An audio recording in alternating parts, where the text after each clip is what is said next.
أكبر كدبة ممكن تصدقها إن الناس اللي واثقة من نفسها اتولدت كده.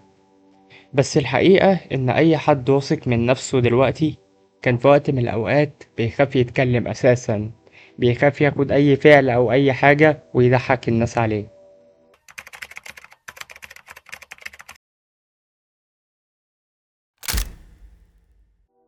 الثقة بالنفس مش معناها إنك تبقى كامل أو تبقى جامد في كل حاجة، ولا إنك عمرك ما تخاف.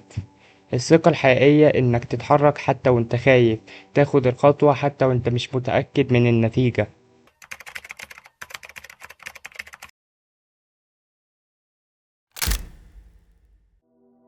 المشكلة إن في ناس كتيرة مستنية الثقة هي اللي تيجي الأول، وبعدين تبدأ تبقى واثقة من نفسها، وبعدين تاخد الخطوة لما تبقى متأكدة إن هي ضامنة النتيجة وضامنة اللي هي عايزة توصله.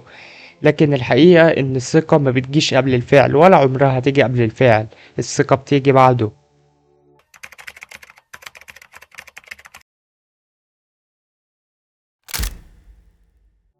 ليه ثقتك بنفسك ضعيفة من الأساس؟ لأنك بتقارن نفسك بالناس. كل يوم بتشوف ناس أحسن منك، أنجح منك. بالنسبة مثلا للجيم عندهم عضلات أكتر منك، أغنى منك. فبتبدأ تحس إن أنت قليل وإن أنت هم أعلى منك بكتير، فبتحبط. تاني حاجة لأنك بتبقى خايف تغلط، انت مش ضامن النتيجة، فانت خايف تغلط، خايف تضحك الناس عليك، خايف من ان انت مش ضامن النتيجة ومش ضامن الحاجة اللي انت عايز توصل لها.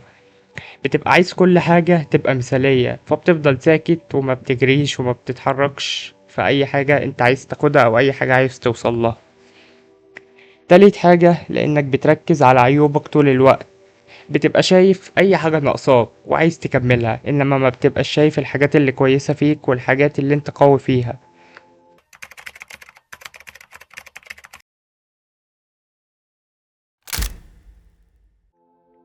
بس اسمع دي كويس، مفيش حد بيكتسب ثقة وهو قاعد مكانه. الثقة بتيجي من التجربة، من لما تتحرك وتاخد خطوات وتجرب.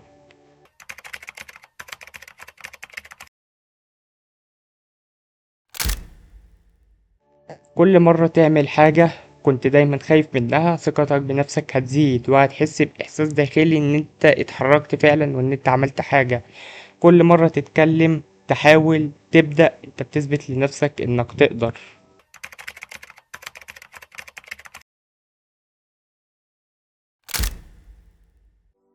الثقة بالنفس مش شعور، الثقة بالنفس ده دليل، ولما تبدأ تنفذ دماغك بيبدأ يصدق إنك فعلا تقدر.